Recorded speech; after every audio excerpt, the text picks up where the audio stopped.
Okay, so today we're going to take a deep dive into something that's been all over the news lately. Yeah, Transgender athletes in sports. definitely a hot topic. It is. And, you know, we've got this source, transgender athletes, inclusion, fairness, and competition to dig into. And I got to say, even just reading this has made me see the whole thing so differently. Well, that's what we're here for, right? Yeah. To get beyond the headlines and really understand the different sides of this. Absolutely. Hmm. I feel like every time I turn on the news, there's another story about a trans athlete. And it's like, are they getting an unfair advantage? Is this about equality? It's just a lot. And it's easy to get lost in all that noise, Yeah. which is why we're doing this deep dive. We're going to break it all down. Look at the science, the ethics, the real world impact of it all. Because it's definitely not a simple issue, right? No, it really isn't. I mean, you've got valid arguments on both sides. Right. And honestly, those arguments are tied to bigger questions about gender and society as a whole. Okay, so let's start with the fundamental question here. Should trans athletes even be allowed to compete in categories that match their gender identity? Right, and that's where things get complicated because you have to balance the right of everyone to participate, with fairness and competition. How do you ensure that everyone has an equal shot? Yeah, because, I mean, one of the big arguments for inclusion is that it's about equality and respecting people's gender identity.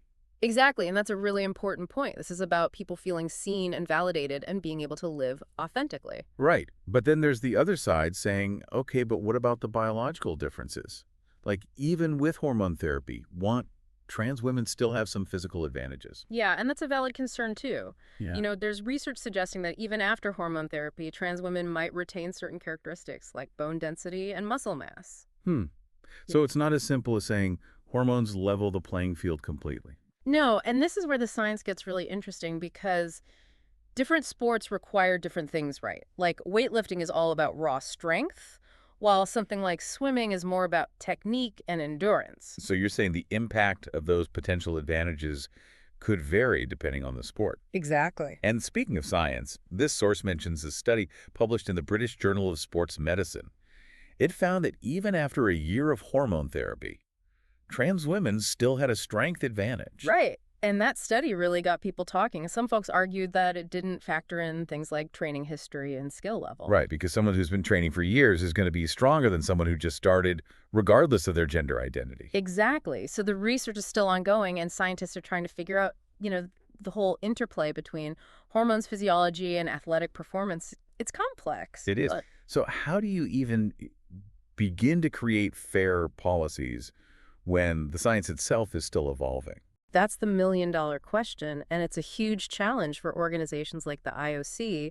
They're constantly trying to walk this tightrope between inclusion and fairness, It's like you can't have one without the other. Right. It's about finding that sweet spot. Now, this source brings up the case of Laurel Hubbard, the weightlifter, who was the first openly trans woman to compete in the Olympics. Oh, yeah, that sparked a lot of debate. It did. Some people were like, this is a huge step for inclusion, while others felt like it wasn't fair to the other athletes. And that's the heart of the issue, isn't it? Balancing those two perspectives. How do you ensure that everyone has a right to participate while also making sure the competition is fair? Right, and then there's the case of Leah Thomas, the trans swimmer, who dominated NCAA competition. Yeah, another case that brought up a lot of tough questions. Because some of these cisgender female athletes felt like their opportunities were being taken away. And you have to listen to those voices too, right? You can't just dismiss their concerns. Absolutely. It's not about picking sides. It's about acknowledging the complexity of the situation and trying to find a solution that respects everyone. Couldn't have said it better myself. Okay, so let's zoom out for a sec here. Sure. This isn't just about sports, right? This is a reflection of how we view gender identity and equality as a society. 100%. The way we approach this issue in sports is going to have ripple effects everywhere else. So to our listener out there who might be thinking, this is all interesting, but I'm not an athlete, why should I care? What would you say? I'd say this impacts all of us because it forces us to really think about what fairness means, how we define inclusion, and ultimately what kind of society we want to create. One that's truly inclusive and equitable.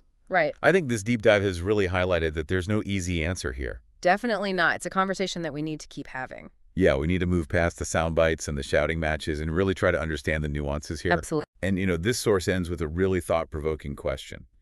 It asks, given everything we've discussed, What do you think is the most important factor to consider when making decisions about trans athletes? Fairness, inclusion, something else entirely? It's definitely something to think about. Yeah, I don't think there's a right or wrong answer there. It's a question for each of us to grapple with. Exactly, and that's what we're all about here on The Deep Dive, making you think critically about the world around us. That's it. So thanks for joining us today, and we'll see you next time for another Deep Dive. See you then.